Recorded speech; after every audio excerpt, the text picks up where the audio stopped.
we've got this piece together. Now that was a little bit of a trick, I'll tell you up front. Two things. One, we used white glue, Elmer's glue all. You know, everybody gets hung up on the tight bonds and everything, but hey, it's not broke. It still works. I got furniture, been out here 40 couple years, never an issue. But, and the reason for that is it's got a little slower set time. The other reason for it is that it allows us, it cleans up a little better. I'm gonna show you a little trick. Let me find my paintbrush. I had some guys in here. I had Jim Pell and I had, I would have forgotten, Dean Key. Memory's getting more bad. Anyway, as we're gluing these seams together, you know, everything's finished. And you're getting a little glue squeeze out. So we can easily take a damp rag and wipe it off. But I go get just a cheap paintbrush, dip it in a little water, and I run it along the seam.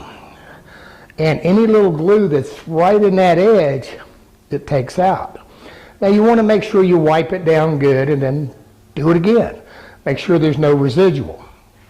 But that's one of the things that white glue will do better than, say, Titebond 3 or some others. Now, once the case is together, we sanded the outside and the face. Now, one of the issues that we have is I can't spray the face without getting overspray all inside the case. So at the moment, I have the case laying on its back, and I have the whole face of it covered. Now, the back being down on the bench is not going to be an issue because any dye or overspray is going to fall straight down.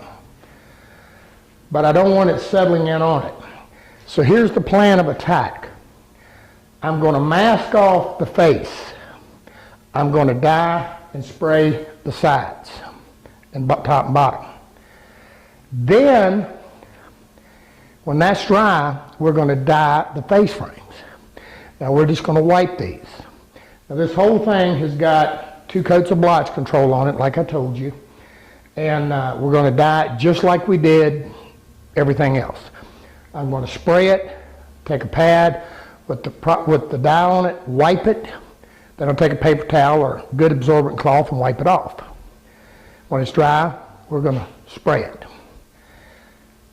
Then we'll wipe the face frames with the dye.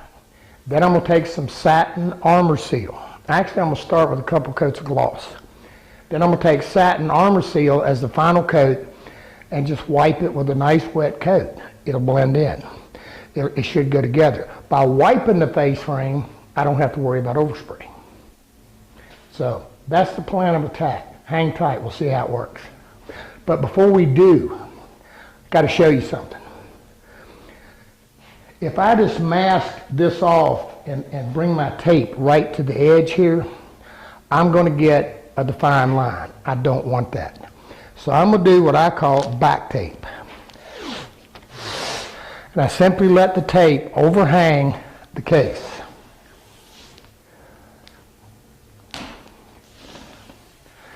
Then I take and I roll it back. See if we can get in close on this. When I roll this back, I want to see a little bit of this edge. Can we get any tighter? I mean, I can see about 1/16 of that edge. And I just want it to stand up, kind of. And what this is going to do, when I spray it with the dye and when I spray it with the finish, it just kind of creates a nice little feathered edge there and does not create a defined line. Works really well. This is from the old auto body days. All right, I'm going to dye it. We come back, going to be ready to work on the face frame. All right, I wanted to throw this in. When I sprayed this on this bottom, I got a little wet spraying it, and I was just kind of hitting up in here. I got some bleed through under the tape. You know, that's that migration thing with dyes. And I knew better, but just did it. Anyway, what I'll do is once I'm done, I can take a little water and wipe that off. But I mean, it's not going to be a big issue. I just want to caution you on it. And I also want to talk about when you're wiping this thing, You don't want to drown it so much. You just want to do a nice wipe, and you want to use a sponge because the sponge is going to give you a hard surface and keep you from dripping and running around. It gives you a firm pad to wipe it on. Then again, I just took the paper towels and wiped it off. It did fine.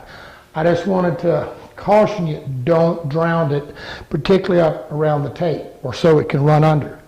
Keep it neat. Now again, I did the bottom, then I did one side, then I did the other side. Again, it's warm. When you're using a die, either drown it or try to isolate it to as small a components as you can. It makes a huge difference. All right, I'm gonna get a shot.